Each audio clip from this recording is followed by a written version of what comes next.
Good morning friends, সকালবেলা হাজির হয়ে গেছি তোমাদের সামনে নতুন একটা ভিডিও নিয়ে। তো দেখো, কলার থোড় কেটে কুচি কুচি করে রেখেছি, আর এগুলো আজকে রান্না হবে। আর এদিকে বেলে শাক, এই শাকটাও বাজার থেকে কিনে এনেছি, কিন্তু কলার থোড়টা কিন্তু আমাদের গাছের। ঠিক আছে, তো দেখো বেলে শাকটাকে কেমন কুচি কুচি করে কাটছি, একদম পুরো মিহি করে কেটে নিচ্ছি বটিতে। আর মানে ভাজা করব এটাকে। আর আছে সঙ্গে পেঁয়াজ, কাঁচা লঙ্কা, রসুন, এগুলো দিয়েই এটাকে ভাজা করব। তো তেল দিয়ে দিয়েছি, সর্ষের তেল, পেঁয়াজ, রসুন, কাঁচা লঙ্কা দিয়ে ভালো করে কষে নিচ্ছি। তো এখন কুচনো শাকগুলো আমি কড়াইতে দিয়ে ভালো করে ভেজে নেব।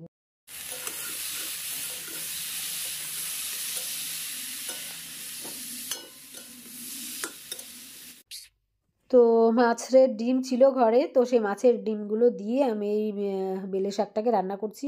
আর খেতে দারুণ লাগে। আর মাছের ডিম দিয়ে শাক রান্না করলে তো আমার হেভি সুন্দর লাগে, আর কি বলবো।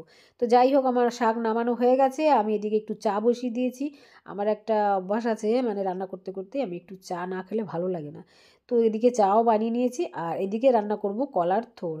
তো দেখো, এই কুচনো চিংড়িগুলো ভালো করে একটু ভেজে নিচ্ছি আগে।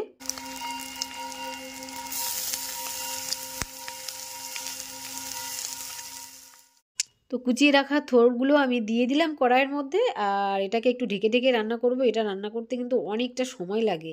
তো আমি রান্না প্রায় আমার হয়েই গেছে, আর আমি একটু গরম মশলা দিয়ে দিলাম ওপর দিয়ে। এবার আমি এটাকে নামিয়ে দেবো। আর এত সুন্দর লাগবে খেতে, এটা রঙটা দেখেই বুঝতে পারছো তোমরাও। আর এরকম শুকনো করেই আমি নামিয়েছি। তো এদিকে আমি কড়াইটা বসিয়ে দিয়েছি, আমি একটুখানি বেগুনি রান্না করব। কারণ আমি একটু ডাল করব, সেই জন্য ডালের সঙ্গে কি খাবো। তো ভাবলাম বেগুন রয়েছে ঘরে, তো বেগুনিই বানিয়ে ফেলি।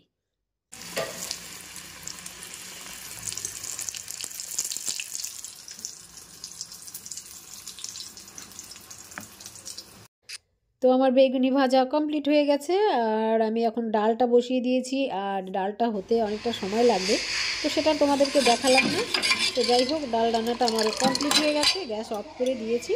এবার আমি যাব একটু ছাদে, জামা কাপড়গুলো অনেকক্ষণ দিয়েছি মেশিনে, তো সেটা অনেকক্ষণ হয়ে গেছে। এবার একটু রোদ্রে শুকাতে দেবো। আকাশে মেঘ হয়েছে প্রচণ্ড, জানি না শুকাবে কি না। তো তবুও যাই, হাওয়ায় যেটুকু শুকায়, আবার কালকে রোদ্রে দিতে হবে হয়তো। তো এইভাবে আমি রোদ্রে জামা কাপড়গুলো সব শুকিয়ে নিলাম। আর এদিকে পুচকু বাবাকেও স্নান করানো হয়নি, ওকেও স্নান করাবো। ওর বাবাকে বললাম একটু ছাদে নিয়ে তুমি চলে এসো, আমি ওকে চান করিয়ে দেবো। তো এইভাবে আমি মানে একটু একটু করে কাজ করতে করতে না, আমার পুচকু বাবা স্নান করাতেও লেট হয়ে যায় জানো। তো এই দেখো, এদিকে ওর বাবা কাঁধে করে নিয়ে চলে চিংড়ি মাছের সেই সে কি বলে, চিংড়ি মাছের মাথার কাটা, ওইগুলো আমি ধুয়ে টুয়ে, আমরা খেয়েছিলাম চিংড়ি মাছ, গলদা চিংড়ি।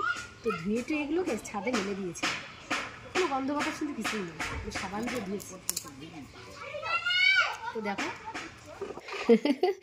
সেই ছোট্টবেলার কথা না মনে পড়ে যায় এই সব কিছু কিছু জিনিস দেখলে। তো হাতে নখ বানিয়ে ফেললাম তোমাদের দেখানোর জন্য, এইটাই। এখন আমরা খেতে বসেছি, দুপুরবেলা স্নান টান হয়ে গেছে সবারই মোটামুটি, আমরা এখন খাবো।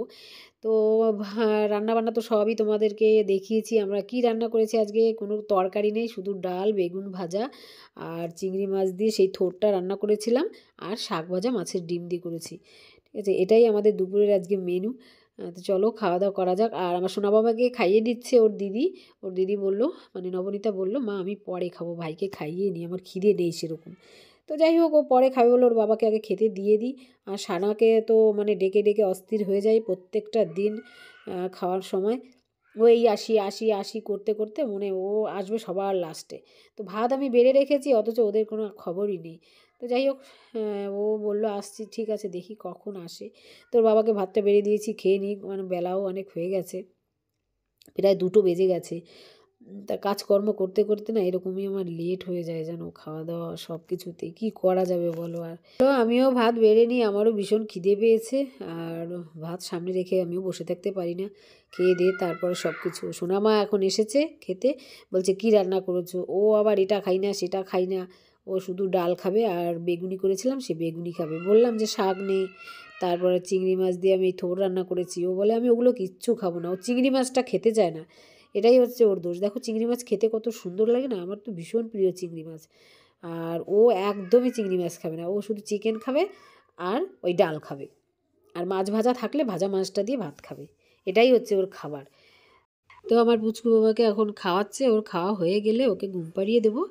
আর আমরা সবাই একটুখানি শুয়ে পড়বো, কারণ কি আমরা যদি না থাকি কাছে ও সেই সারা ঘর টই টই টই টই করে বেড়ায়, জানো তো, মানে ঘুমাবে না, ও দুপুরে মোটো ঘুমাতে চায় না, জবরদস্তি ঘুম পড়াতে হয়।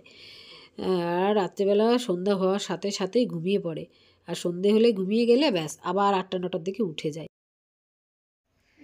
তো বন্ধুরা, খাওয়া দাওয়া কমপ্লিট হয়ে গেছে, আর খেয়ে দিয়েই চলে এসেছি বিছানায়। খাওয়ার পর মনে হয় কি একটু রেস্ট নিই, মানে আর কোনো কাজকর্ম করতে ইচ্ছে করে না। তো আমার সোনা বাবা দেখো ঘুমিয়ে পড়েছে, তো কার্টুন দেখছিল, তো কার্টুন দেখতে দেখতে ঘুমিয়ে গেছে, তো আমিও সেই কার্টুনটাই দেখেই যাচ্ছি। চলো আমি আর ঘুমাবো না এখন। আর আকাশে তো প্রচণ্ড মেঘ হয়েছে, মনে হয় যেন এক্ষুনি বৃষ্টি নামবে, তো জানি না বৃষ্টি হবে কি না। উঠোন টুঠোনগুলো একটু ঝাড়ু দিয়ে দিয়েছে ওর বাবা, ওর বাবাই ঝাড়টার দেয়, বাড়ি আসলে এত বড় উঠোন তো আমি আর ঝাড় দিই না, তো ওর বাবা লাঠি ঝাঁটা আছে, সেই লাঠি ঝাঁটা দিয়েই ঝাড় দেয়। তো উনি তো বাগানও পরিষ্কার করে দেয় ঝাঁটা দিয়ে, ঝাড়ু দিয়ে দেয়, তো এই কাজটা আমার আর করা লাগে না। চলো, আমার ভিডিও তোমাদের কাছে কেমন লাগলো তোমরা কিন্তু অবশ্যই কমেন্ট করে জানিও, আর আমার ভিডিও যদি ভালো লাগে একটা লাইক করে দিও। আবার দেখাবে তোমাদের সাথে সামনের দিন। তো আজকের মতন ভিডিও অবধি, তো টাটা বাই বাই।